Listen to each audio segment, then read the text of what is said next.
Welcome back to the channel, everyone. We're going to be talking about two different phones today, and one of them is a very new device and the other one is a very old, not even a very old device, but an older device that if you have any sense or any brain at all, you would not be picking up one of these, you would be picking up the other one. And the obvious answer is don't pick up an S20, pick up a Galaxy S7 Edge. That's the better device. No, I'm totally joking. We're going to be comparing the S20 versus the S7 Edge. And like I said, if you have all the money in the world and everything, pick up the Galaxy S20. This is an obvious answer, but I just want to see the evolution and seeing the differences and the changes that have been happening throughout the years, going from a 2016 phone like the S7 Edge to the 2020 phone, which is the S20. Now I'll go ahead and start off with the prices. The Galaxy S20 just came out, so it cost that $1,000. It hasn't really gone down in value at all still, so it's still at that $1,000 price mark. However, with the S7 Edge, which is a lot of money to spend on a phone, I do understand. And I'm even more salty that they actually took out that E line, so there's no S20e, but what are we going to do? There's nothing we can do about it. Whereas on the S7 Edge, when it came out, it was about that $749, $799 price tag, whatever it was super expensive. Now you can pick up an S7 Edge for about $210 on Amazon, which is still a lot of money for a phone like this, if I'm being honest. It's great hardware, it still has some things going for it, but if you're not picking up the Exynos version that you can't custom ROM or root, you might as well stay where you're at or pick up some other phone. And I'll tell you right now, if you have the opportunity to pick up any phone of these, pick up a Galaxy S10. That phone costs like less than $500 on Amazon. It's a very good price, and for really what you're getting, it's not even that much worse of a phone from the S20. It can literally do almost like 95% of the S20 can do on the Galaxy S10. So I'll leave an S20 and S10 link down in the description below, as well as an S7 Edge if you want to pick one up. I don't know why you'd want to, but you can get them from there for the cheapest prices I find on Amazon and help support the channel at the same time. But looking on the front of both phones, the Galaxy S7 Edge has a 5.5-inch Super AMOLED display. It is a 1440p display, and I'll be honest, like I've been saying before,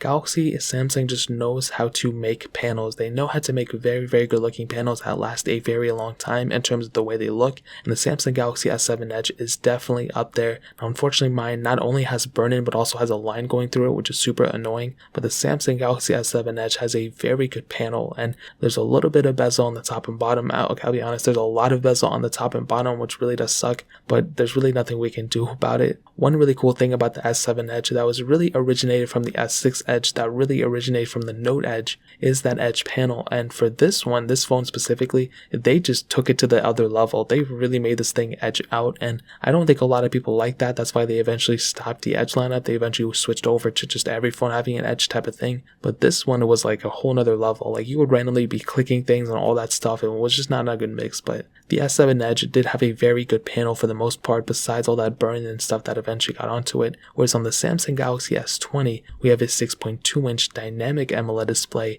It is a 1440p display, and that panel looks so good. It's a very good looking phone. You have very little bezel on the top and bottom. You have that hole punch display in the center, and it just screams to me that it's a very, very good phone. And this phone, without a doubt, is definitely one of my favorite ones for sure. But the coolest thing is that you have that capability of doing 120 Hz at that refresh rate on that 1080p display on the S20, which is really nice.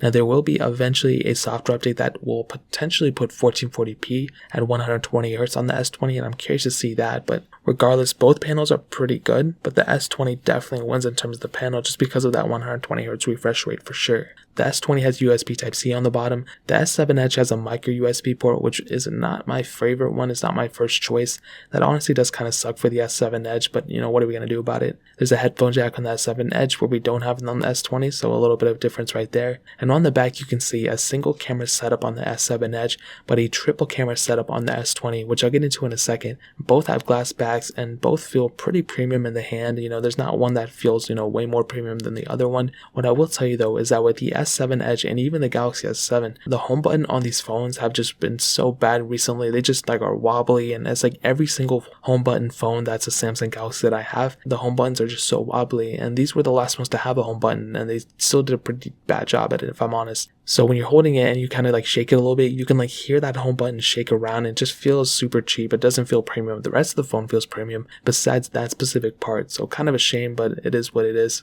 Both phones have IP certification. The S7 Edge has IP68 and so does the S20. Both can go up to 1.5 meters of water for 30 minutes, and that's a really, really cool thing. And both phones have micro SD card slot expansion, which is amazing, and I love seeing that. So you have the capability of expanding the storage on both phones, which is awesome, and that's literally one of my favorite things ever, and hopefully Samsung does not take that out of their phones. But in terms of the outside and the way they look and everything, that really pretty much covers it. Now, hitting on the software, the Samsung Galaxy S20, as you know, just got released with Android 10.0. It's on One UI 2, and it's going to be getting One UI 3 and then One UI 4. So it's probably going to be stopping at Android 12, and from there we're going to see whether it's going to continue or not. If I had to say it, I'm pretty sure it's not going to continue because Samsung is just a weird company like that. They could have supported the Samsung Galaxy S8 and they decided not to, which was a really big shame. They really dropped the ball there. But with the Samsung Galaxy S7 Edge, it started off with Android Marshmallow. We are able to get Android Oreo on it, which is really cool, but it didn't get an update after that. It still's gotten like some security updates here and there, which is really funny, and I guess that's really cool. But other than that, no big OS updates. And I'll give you an example of why this is weird. The same year that the S7 Edge came out, the iPhone 7 came out and the 7 Plus, and those phones have not only been supported even longer than that S7 Edge, but they're still getting support now, and they're probably going to continue up until like 2021 or something like that, or even at least like maybe even 2022, who knows? Like, those phones last forever. And if Samsung wants to stay competitive, like I've been saying, they have to go and start pushing things. They have to start pushing more software updates to their devices. So with a phone like the S7 Edge, it can easily support the next version of software. At least it could have. Android Pie was a pretty big update, and a lot of people own the S7 and S7 Edge, and I felt like it could have deserved it, but we can't really do anything about it anymore. But in terms of software, the S20 is definitely going to outlast it. But if you get the Exynos version of the S7 Edge, that'll actually be able to support you for custom ROMs and roots and stuff. So that'll be a pretty big thing to note. So that pretty much covers it up there. Now, hitting on the performance, this is an easy one. The S7 Edge has a Snapdragon 820 chipset,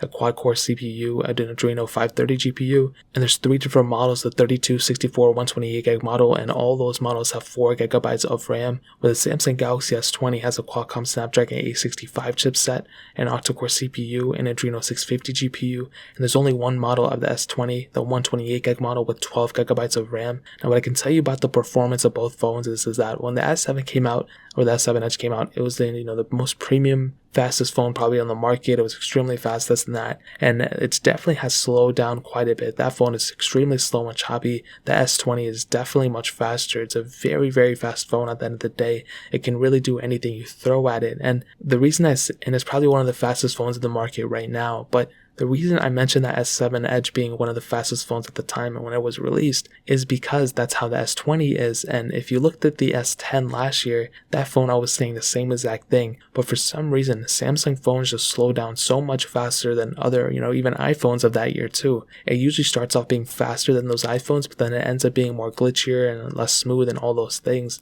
And that's a pretty big deal in my opinion. So as of right now, the S20 is definitely faster than the S7 Edge. That's not a question. But the pro longevity of the S20, and I don't know if that's a real word or not, but what I'm saying is, will the speed still be consistent even a year from now? That's something that I will have to see and consider. And when One UI 3 comes out, I'm going to drop a review on it anyway on this phone, and I'm curious to see what the differences are, whether it's still going to be fast or slow, whatever the case is. I'm curious to see what the differences will be. So in terms of performance, the S20 is still very fast. It's one of the fastest phones right now, but I'm curious to see if it's still going to be that same speed and same performance or better performance a year from now. So that pretty much covers it up there. Now, hitting on the cameras, the S7 Edge has a single 12 megapixel sensor. The Samsung Galaxy S20 has a 12 megapixel wide angle lens, 64 megapixel telephoto lens, then an additional 12 megapixel ultra wide sensor.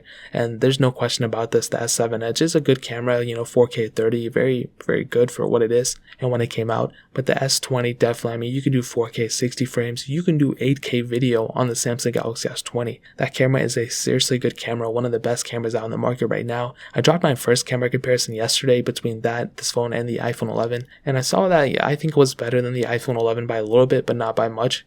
but you have those camera hardware features on the S20 where you don't have on the S7 Edge, and you don't even have on some phones like the iPhone 11 or the Galaxy S10 or things like that. So those are definitely some things to consider. So in terms of the camera, I'll definitely give the edge to the Samsung Galaxy S20. Now ending it off with the battery life, the Samsung Galaxy S7 Edge had a 3600 mAh battery, the Samsung Galaxy S20 has a 4000 mAh battery, and both have wireless charging, but the S20 does have reverse wireless charging, which already adds like 2 points to the S20 versus the S7 Edge. The other thing to consider, the S7 Edge battery has probably degraded over time, so it's not at that full 3600 mAh anymore. It's probably at like 3100, maybe even like 2000 something. So that's a pretty big thing to consider right there. So the battery life ultimately will be better on the S20. However, if both batteries were brand new, the S20 would still have a better battery life. But if you had that 120Hz refresh rate on the S20, maybe the battery life would be a little bit better on the S7 Edge.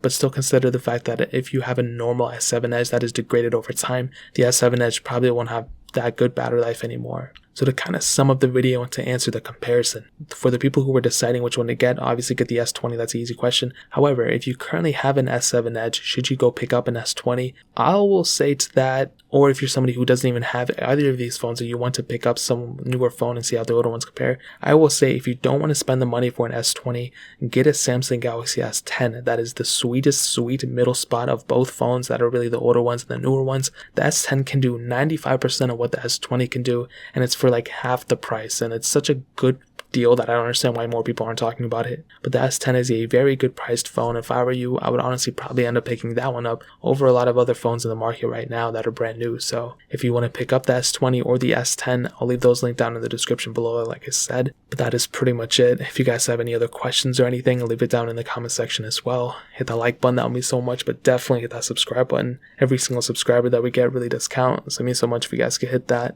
Also check out the other links down in the description as well. My Twitter, my Instagram, my second channel, all those links are linked down below. I'd really appreciate if you guys could check it out. More importantly than everything else, I love every single one of you guys. Hopefully I'll catch you guys in the next video. Peace out till then.